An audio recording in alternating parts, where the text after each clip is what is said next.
Good morning बच्चों, कैसे हैं आप लोग। उम्मीद है अच्छे होंगे।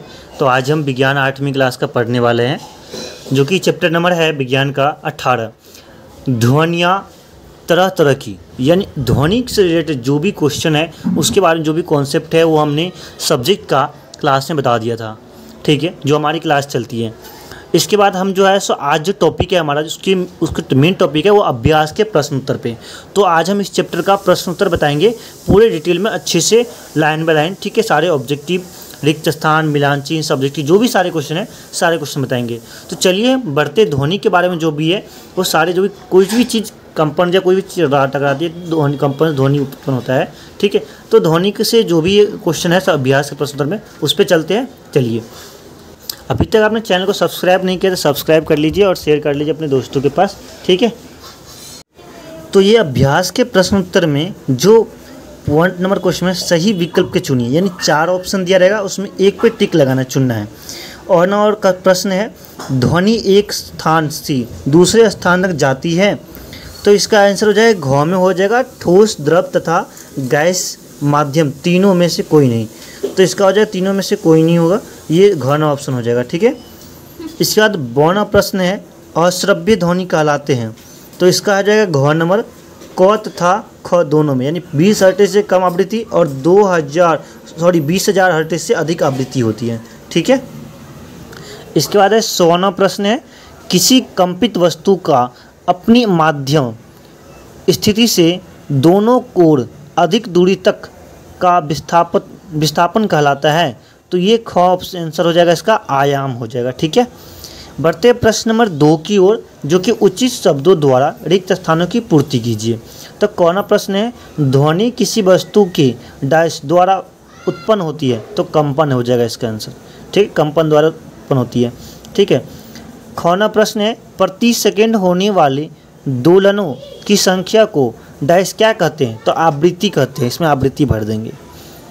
गौना प्रश्न है, कंपित वस्तु एक निश्चित समय अंतराल में अपना एक दोलन पूरा करता है, जिसे डैश कहते हैं। क्या कहते हैं, आवर्तकाल कहते हैं, ठीक है, इसमें आवर्तकाल भर देंगे। घौना प्रश्न है, अवांछित ध्वनि डैश कहते हैं, जिसे डैश करने का उपाय करना चाहिए।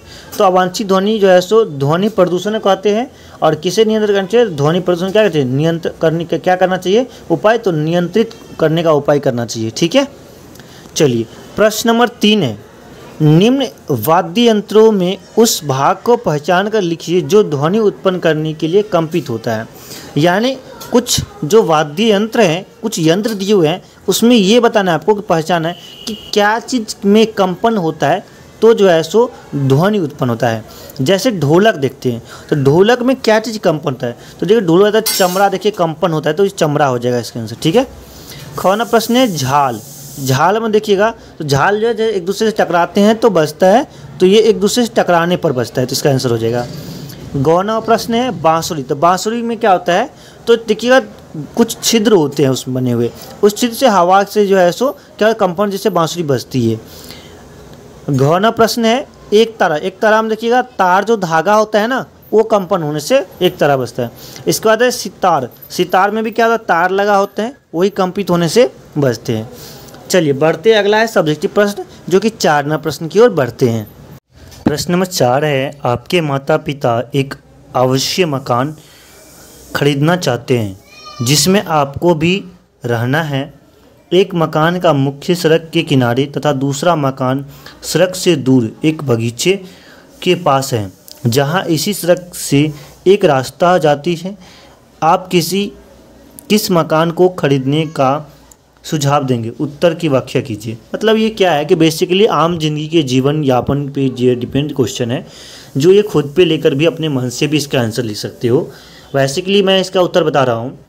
मेरा सुझाव रहेगा कि मुख्य सड़क से दूर बगीचे के पास वाला मकान खरीदा जाए, क्योंकि इसका 3 पॉइंट मैंने बताया है। मुख्य सड़क पर गाड़ियों के आने जाने का शोरगुल बहुत ज़्यादा होगा, बगीचे के पास वाले मकान में शांति होगी और शुद्ध हवा आगमन रहेगा। बगीचे के पास वाले मकान में भी जाने के लिए मुख्य सड़क से जुड़ी एक रास्ता है, ठीक है। तो ये जो है सो 3 पॉइंट हो गए इसके आंसर, ठीक है। चलिए बढ़ते हैं 5वें नंबर प्रश्न की ओर। तो 5वां प्रश्न है, आपका मित्र मोबाइल से हमेशा संगीत सुनता रहता है, क्या वह सही कार्य कर रहा है? व्याख्या कीजिए। तो इसके बारे में इसका उत्तर बताते हैं। इसका उत्तर हो जाएगा 5वां का, अगर मेरा मित्र मोबाइल से हमेशा संगीत सुनता रहता है तो वही सही कार्य नहीं कर रहा है, इससे उसके कानों पर बहुत बुरा असर पड़ सकता है और वह अस्थायी या अस्थायी श्रवण निषक्त भी हो सकता है। तो ये इसका उत्तर है। ठीक है, चलिए बढ़ते हैं प्रश्न नंबर 6 की ओर। प्रश्न नंबर 6 है, मानव कान का नामांकित चित्र बनाइए तथा उनके कार्यों को लिखिए। चलिए हम मानव का नामांकित चित्र पहले दिखाते हैं, ऐसे बना लीजिएगा आप। ठीक है, इसका हम विवरण दे देते हैं, आप अपने मन से भी उनका कार्य लिख सकते हैं। ठीक है, हम बता रहे हैं इसका कार्य। प्रश्न नंबर 6 का उत्तर है, मानव कान का बाहरी भाग कर्ण पल्लव कहलाता है। यह ध्वनि कंपन ग्रहण करता है। यह कंपन कान के नालिका से गुजरकर कर्णपटक को कंपित करता है।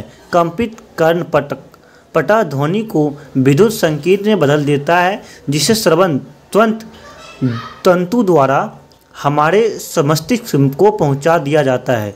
अंत में मस्तिष्क इसे ध्वनि के रूप में ग्रहण करता है, जिससे हम ध्वनि को सुन पाते हैं। तो ये तरीका है ध्वनि का सुनना। ठीक है, यानी हम लोग किस प्रकार सुन पाते हैं। ठीक है, तो ये इसका कार्य था। ठीक है, तो ये इस प्रकार चैप्टर हो जाता है कंप्लीट। ये खत्म हो गया इस चैप्टर 18। ठीक है, तो इसके बाद जो है सो मरेंगे नेक्स्ट चैप्टर की ओर आएगा नेक्स्ट वीडियो। तब तक के लिए आपको चैनल सब्सक्राइब कर लीजिए, शेयर कर लीजिए। मिलेंगे नेक्स्ट वीडियो में, तब तक के लिए बाय। जय हिंद, जय भारत, वंदे मातरम।